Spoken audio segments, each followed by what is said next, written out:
In a tiny Missouri town where most folks greet each other by first name and kids race bikes down short streets, a 9-year-old girl went to bed in her own room.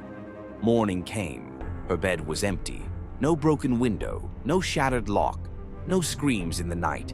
Only silence, a tidy quilt, and a family spiraling from confusion to dread. You're watching Fractured Files, where we tell the stories that splinter families and shatter small towns. Rowan Ford was born on April 11th, 1998. Her early years were in San Diego, California, before life carried her and her mother, Colleen, to Stella, Missouri. Stella isn't the sort of place you find by accident. It is small, a few streets, a church, a post office, a patchwork of gravel roads and pasture land stitched together by barbed wire and front porch waves. You can stand at one end of town and name most houses at the other. Colleen had divorced young. In Stella, she met David Spears, a farmhand, and remarried. Between children from Colleen's previous marriage and a daughter they had together, their home filled with the noise of 5 kids, the endless trade of hand-me-downs, the clatter of dinner plates, and the nightly choreography of homework, baths, and lights out. Busy, yes, but close. Siblings rotated chores. One set the table, one swept, one fed the dog. Rowan often helped even when it wasn't her turn. Rowan was gentle and steady. She liked sketching more than talking, and she'd lean over a notebook for long stretches, shading an outline just right. She loved to swim, to loop the town on her bike when the sun was low, and on Sundays she volunteered at church, the kind of kid who would kneel beside a younger classmate and explain a craft or a memory verse one more time without complaint. Colleen worked nights at a nearby store. David put in long days on a local farm, gone before sunrise, home dusty and spent. That rhythm made Rowan independent. She knew the rules. Lock the door, keep the house light steady, answer if mom calls on her break. Rowan's teachers would tell you she was trustworthy. Her family would tell you she was dependable. In a town like Stella, that felt like enough. It would not be enough. Friday, November 2nd, 2007. The evening arrived like any other. Colleen left for her overnight shift, her goodbye a quick squeeze, and a reminder set on the fridge. David stayed out at the farm with a co-worker, finishing up the day. Rowan settled into bed for the night. Morning, November 3rd, a little after 9. Colleen came home with the weary rhythm of someone who has worked through the night. Keys down, shoes off, a quiet pass through the living room. The check of the kids' rooms before breakfast. She looked in on Rowan and felt the wrongness before her mind allowed it. The bed was empty. Worse, the bed was made. Too neat for a 4th grader in a hurry. Her favorite sweater draped over the chair. School books where she left them. No note, no backpack missing, no sign of a normal morning. Colleen found David and asked where Rowan was.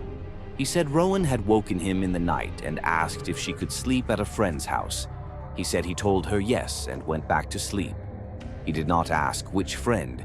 He did not make a call to confirm. He offered the story like it might be enough to close the door on worry. It was not enough. In Stella, the list of possible sleepover homes is short. Colleen walked those streets, knocked those doors. One by one, mothers and fathers shook their heads. No Rowan. Not last night, not this morning. Dread flooded out everything else.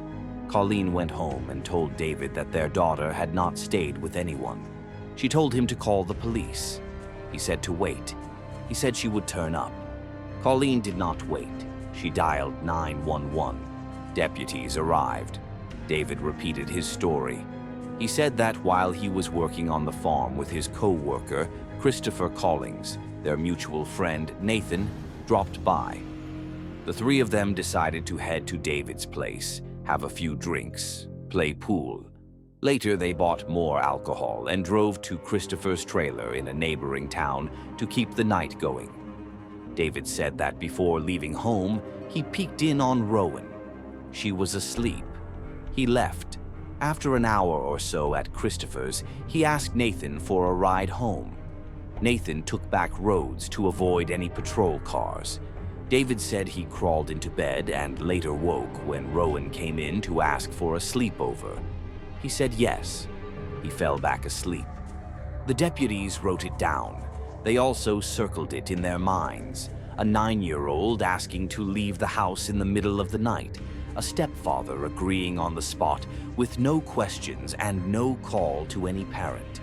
It did not square with common sense. The search began anyway.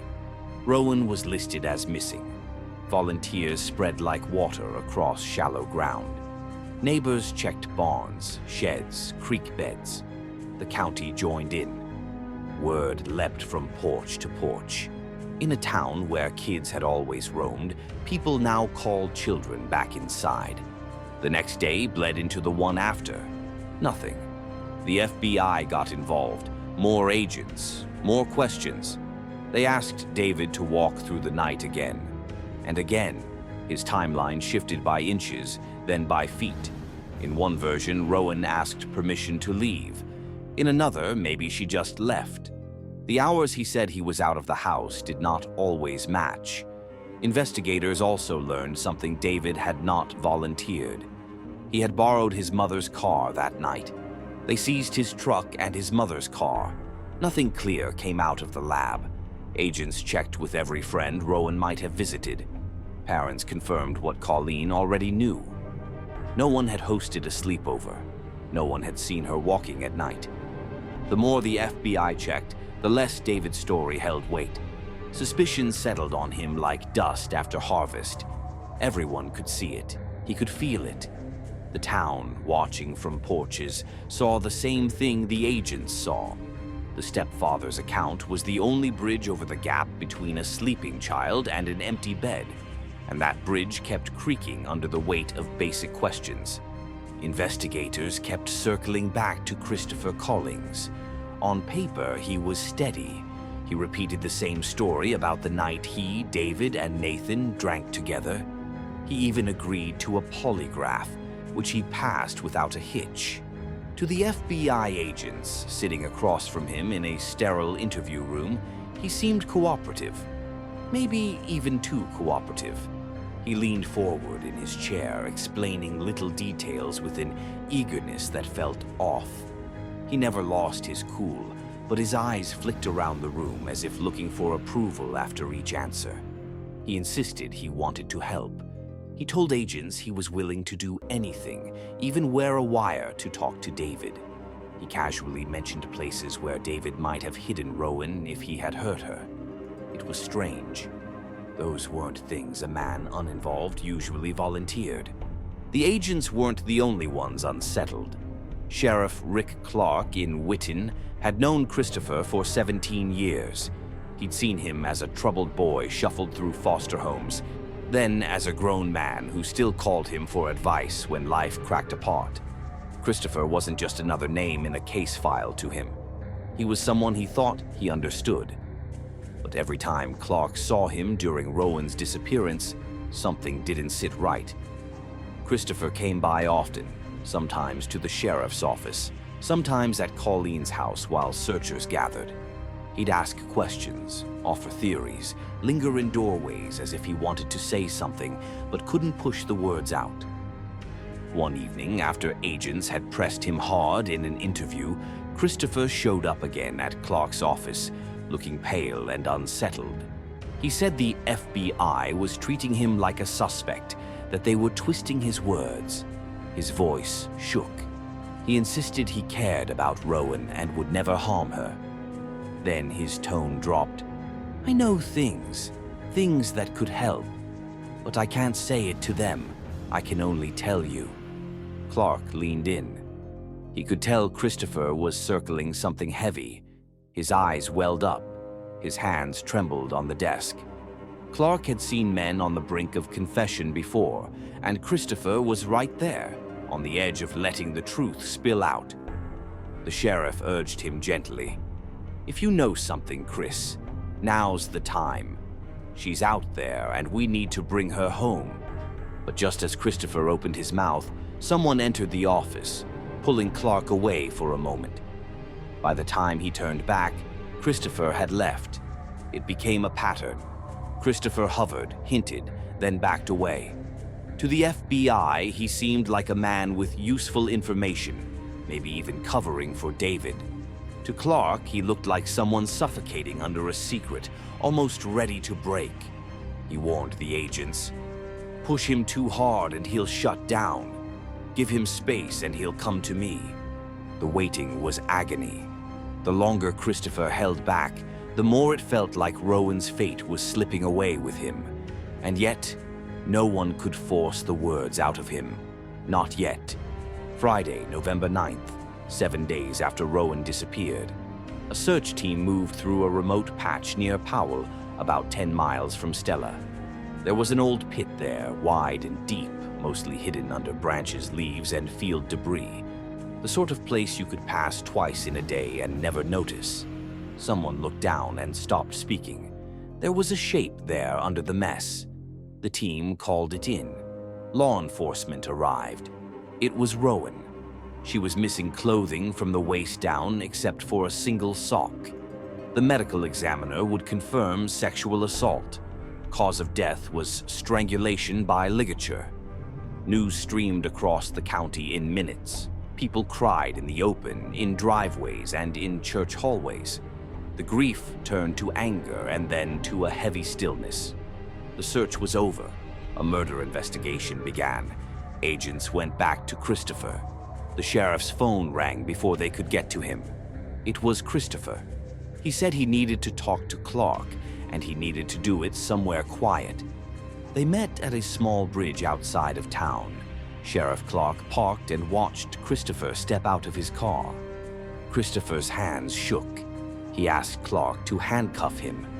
Clark told him that was not necessary. Christopher said, "After I talk, you will have to." They stood at the railing and the confession came slowly at first, like a bad engine turning over. Then it flooded.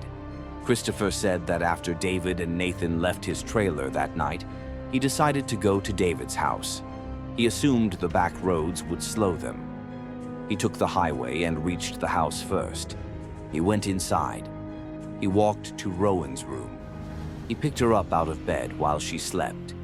He carried her to his car and drove her to the trailer. He kept the lights off. He did not speak. He said he did not want her to recognize his voice or his face. He sexually assaulted her. It was then that she woke up. When he carried her outside, the moon was bright enough for her child to see him.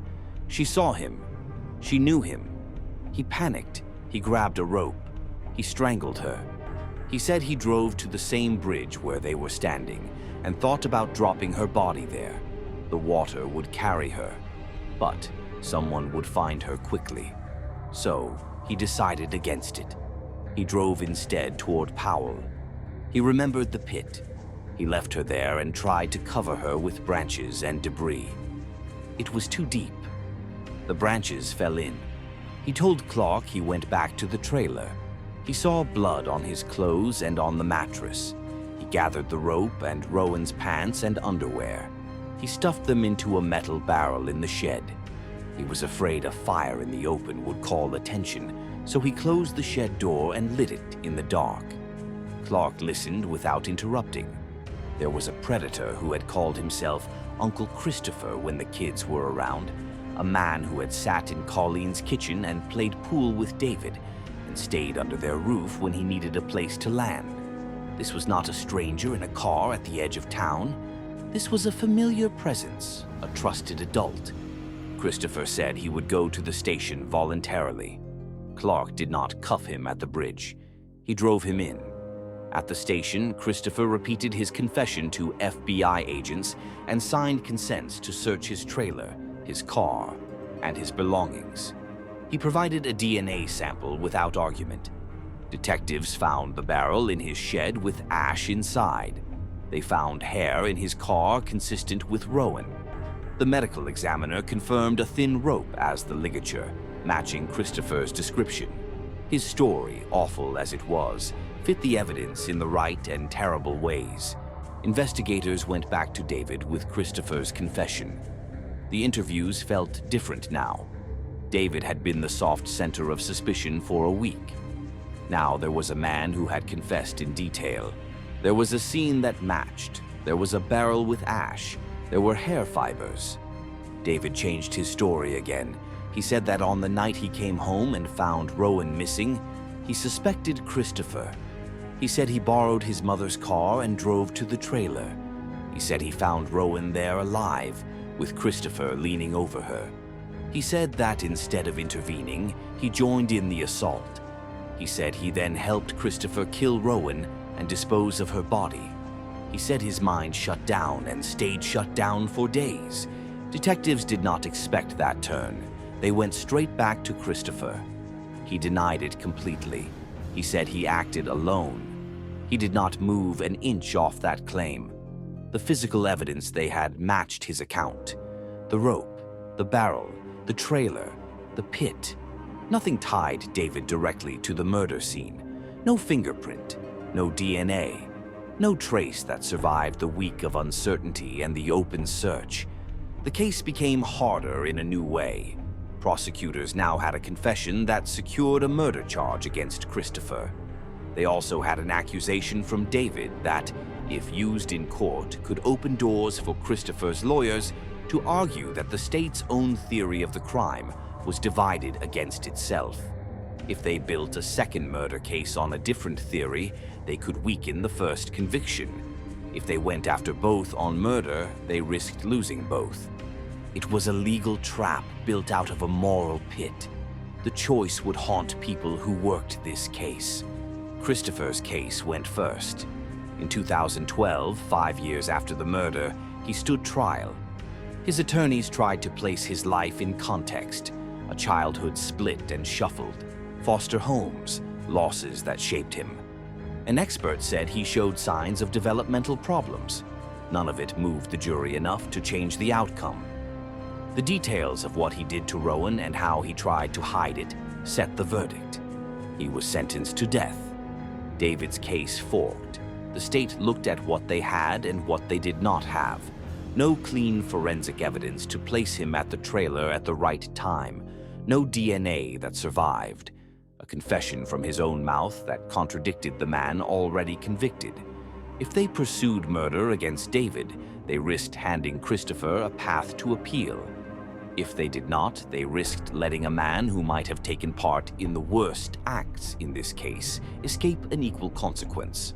They went with the case they could make. David pleaded guilty to reduced charges, child endangerment, and obstruction of justice. The court sentenced him to 11 years. He would have to serve at least 5. The reaction in Stella split along one line. People were relieved that someone had been held accountable for Rowan's murder. They were angry that the other man tied to her last hours by his own shifting story would not face a murder charge. It did not feel like justice in any complete sense. Christopher remained on death row. Appeals would run. Years would pass. The death penalty often sits in limbo for decades. No one could promise how or when it would end for him. David served time on lesser charges. For Rowan's family, none of it balanced the scales. The murder of a child changes more than a docket or a headline.